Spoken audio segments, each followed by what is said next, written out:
తుని వైసీపీలో వర్గపోరు తారస్థాయికి చేరుకుంటోంది. వైసీపీలో అంతర్గత విభేదాలు రచ్చకెక్కుతున్నాయి.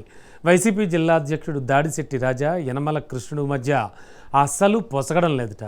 తునిలో కృష్ణుడితో కలిసి రాజకీయాలు చేయడం తనకు సెట్ అవ్వదని కూడా తేల్చేశారట రాజా. పార్టీ పెద్దలు వెయిట్ అండ్ సీ అని చెబుతున్నా మాజీ మంత్రి మాత్రం లైట్ తీసుకుంటున్నారట. పార్టీ ఒప్పుకున్నా ఒప్పుకోకపోయినా తన డెసిషన్ మాత్రం అదే అంటూ కుండబద్దలు కొట్టేశారట. దీంతో ఉన్న పార్టీలో ఉండలేక పాత పార్టీలోకి తిరిగి వెళ్ళలేక కృష్ణుడు తెగ ఫీల్ అయిపోతున్నారట. రాజకీయంగా ఇరుక్కుపోయిన పరిస్థితిలో కృష్ణుడు ఉన్నారనే చర్చ కూడా జరుగుతోంది.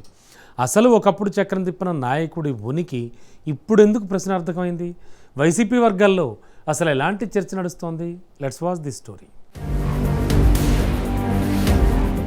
కాకినాడ జిల్లా తుని రాజకీయాల్లో వైసీపీకి కొత్త తలనొప్పి మొదలైనట్టుగా కనిపిస్తోంది. మాజీ ఎమ్మెల్యే దాడిశెట్టి రాజా అదే పార్టీలో ఉన్న యనమల కృష్ణుడిపై ఓపెన్ కామెంట్స్ చేయడం ఇప్పుడు హాట్ టాపిక్ అయింది. తునిలో కృష్ణుడితో కలిసి రాజకీయాలు చేయడం తన వల్ల కాదని రాజా స్పష్టంగా చెప్పడం రాజకీయ వర్గాల్లో చర్చకు దారితీసింది.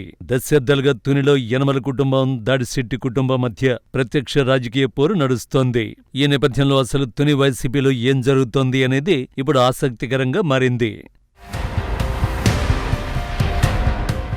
తుని రాజకీయాలు మరోసారి హీటెక్కుతున్నాయి. వైసీపీ కాకినాడ జిల్లా అధ్యక్షుడు దాడిశెట్టి రాజా చేసిన వ్యాఖ్యలు ఇప్పుడు రాజకీయ వర్గాల్లో పెద్ద చర్చకు కారణమయ్యాయి. 40 ఏళ్లుగా తునిలో పనికిమాలిన రాజకీయాలు చేశారని, యనమల కృష్ణుడు చేసిన దుర్మార్గాల వల్ల తాను ఆయనను చేరదీయలేకపోతున్నారని రాజా బహిరంగంగా కామెంట్ చేయడం సంచలనంగా మారింది. మరోవైపు తుని రాజకీయాల్లో చాలా కాలంగా ప్రభావం చూపిన కృష్ణుడిపై స్థానికంగా నెగటివ్ ఇమేజ్ పెరిగిందని వైసీపీ వర్గాల్లో చర్చ నడుస్తోంది.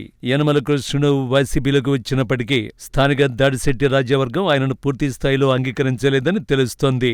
దీనివల్ల తుని వైసీపీలో రెండు వర్గాలు వేరువేరుగా కొనసాగుతూ అంతర్గత కుమ్ములాటలకు కారణమవుతున్నాయి.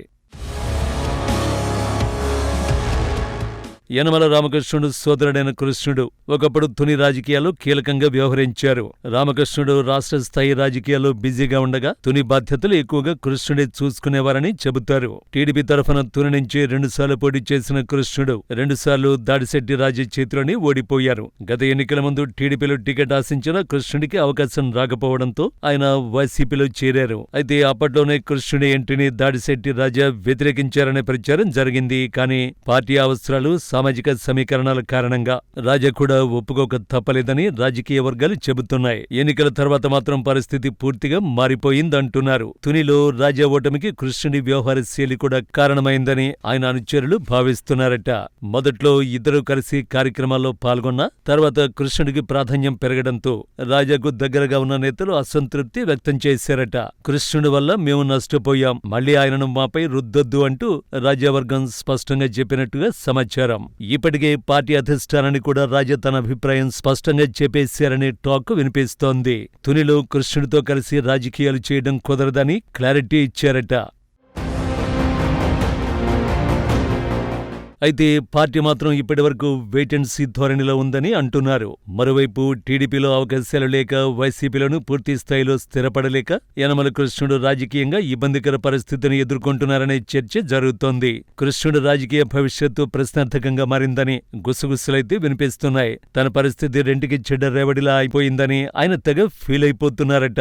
మరో మార్గం లేక అసలు రాజకీయాల్లో ఉన్నానో లేదో తెలియక సైలెంట్ అయిపోయారట. మొత్తానికి తుని వైసీపీలో ఇప్పుడు రాజా వర్సెస్ కృష్ణుడి వ్యవహారం హాట్ టాపిక్ గా మారింది. పార్టీ హైకమాండ్ ఎలాంటి నిర్ణయం తీసుకుంటుంది, తునిలో భవిష్యత్తు రాజకీయ సమీకరణాలు ఎలా మారుతాయి అన్నది ఆసక్తికరంగా మారింది. మొత్తానికి కృష్ణుని మాత్రం మాజీ మంత్రి రాజా లైట్ తీసుకుంటున్నట్టు సమాచారం. తుని నుంచి వైసీపీ తరఫున 2 సార్లు ఎమ్మెల్యేగా గెలిచారు దాడిశెట్టి రాజా. ఆ 2 సార్లు ప్రత్యర్థిగా టీడీపీ తరఫున కృష్ణుడే ఉన్నారు. అందుకే రాజకీయాలు అలా మారిపోయాయనే వాళ్ళు సైతం ఉన్నారు. పార్టీ తరఫున స్పష్టత రాకపోవడంతోనే రాజా ఓపెన్ స్టేట్మెంట్ ఇస్తున్నట్టు తెలుస్తోంది. దీంతోనే తుని వైసీపీలో అంతర్గత విభేదాలు స్పష్టంగా బయటపడుతున్న సంకేతాలు కనిపిస్తున్నాయి.